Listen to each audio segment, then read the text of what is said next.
komandan semuanya hadir. Thank you. Oke, terima kasih untuk kesempatan yang diberikan.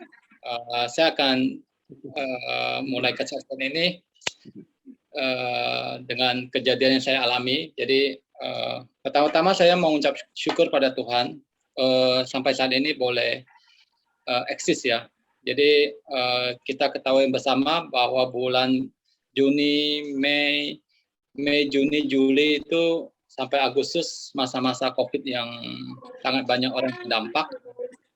Dan saya juga salah satunya, dan saya mau mengucap syukur di mana sesungguhnya itu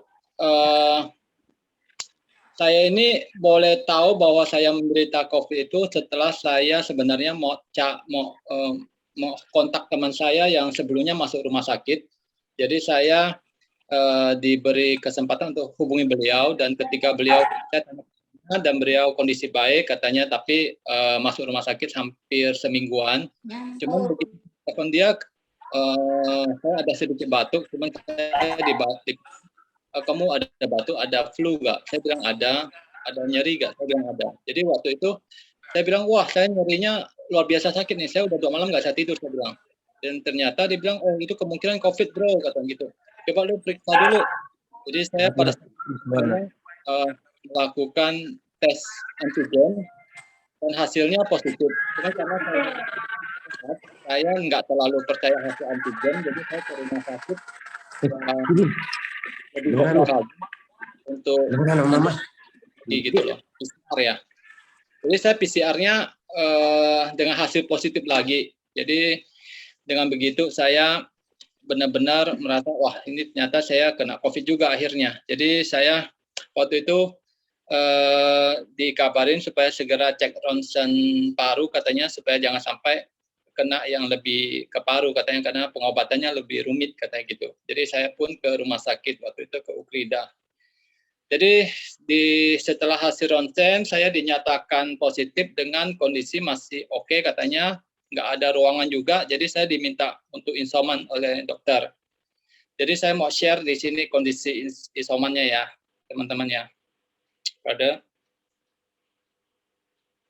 Jadi saat isoman itu sebenarnya yang kita tahu bahwa setiap hari ya kita lebih sibuk di dalam ruangan, tidak bisa kemana-mana juga kan. Jadi saya pun hanya paling lihat berita, berdoa, pas ada acara FCB saya ikutin juga. Dan diketemuin dengan hal-hal begini nih, bahwa wah ternyata ini COVID nggak main-main.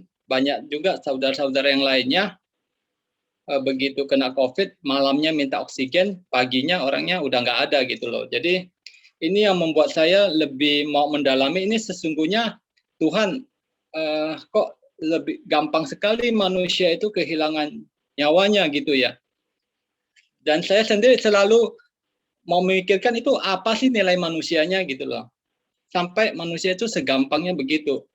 Jadi saya coba untuk cek di media sosial segala, dan saya temuin sebegini ya. Jadi sebelumnya itu ternyata saya ketemuin bahwa ternyata ada juga orang menjual, dan saya kan mau tahu ini sebenarnya nilai manusia berapa nih sebenarnya.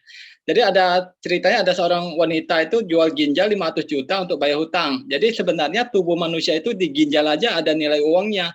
Dan ternyata benar di media internasional juga bahwa warga Afghanistan pun sampai beramai-ramai jual ginjal untuk bayar hutang.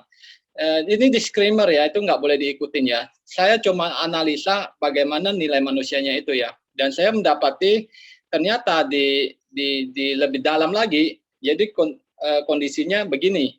Jadi istilahnya itu di black market sesungguhnya itu ginjal itu orang dihargai 3,5 miliar gitu. Jadi saya totalin kalau manusia ini kalau ditotalin dari hati, dari jantung, usus, bola mata, terus sampai ke limpa, lambung, segalanya. Kita ini kalau dalam kondisi fisik aja, ini kondisinya 10 jam setelah meninggal, harganya begini ya.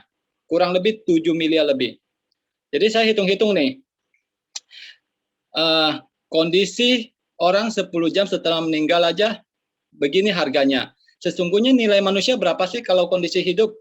Nah, menurut teman-teman Obro ini berapa nih? Kondisi hidup ya. Ini kondisi yang 10 jam setelah mati itu nilainya masih gini. Jadi kalau saya boleh anggap asumsi ya, kita hidup ini, asumsi saya bilang oke lah, kita kaliin 10 aja. Karena kan hidup itu lebih bernilai kan. Ini kondisi, jadi saya kalau kali 10 itu artinya manusia itu nilainya bisa 70 M. Kalau kondisi hidup gitu ya. Jadi kita kembali lagi nih, jadi saya sebenarnya hanya ingin tahu aja sih seberapa besar yang Tuhan berikan untuk kita sendiri. Dan sesungguhnya kalau kita dikasih kalau nilai kita 70 miliar, misalnya kita istilahnya kita berdagang ya, kita berbisnis, kita cari investor, ada nggak sih investor yang berani invest ke kita 70 miliar? Nah, tentu kalau kita bilang investasi, tentu kita mesti memberikan terbaik. Salah satunya acuannya itu loh adalah ROI ya, atau return on investment. Jadi tentu kita harus berikan nilainya ya lebih tinggi dari deposito lah. Kalau deposito 3%, kita bilang 5%. Kalau 5% aja dikali 70 miliar, itu kan kurang lebih sekitar 3,5 miliar. Per tahunnya harus kita kasih return-nya ke pemilik. Namun sesungguhnya, ada nggak sih pemilik yang bersedia menginvestasikan sebegitu besar untuk kita? Ada nggak, saudara? Dari saya lihat, sesungguhnya jawabannya itu ada. Siapa itu? Yaitu adalah Tuhan dan Raja kita, Tuhan Yesus. Jadi dia mempercayakan nilai yang begitu besar untuk saya, untuk brother-brother semuanya, yang katakanlah mungkin tidak ada orang yang berani menginvestasikan sebegitu besarnya, dia menginvestasikan semuanya ke kita. Terus apa yang harus kita berikan? Kalau seorang pedagang, kalau kita bilang return-nya 5%, artinya kita siapin 3,5 miliar per tahun kita harus balikin. Jadi itu mengingatkan saya bahwa kita ini diberikan hal yang lebih besar lagi. Jadi kita ini bukan hanya diberikan 70 miliar, tapi kita diberikan hal-hal yang tidak ternilai batasnya.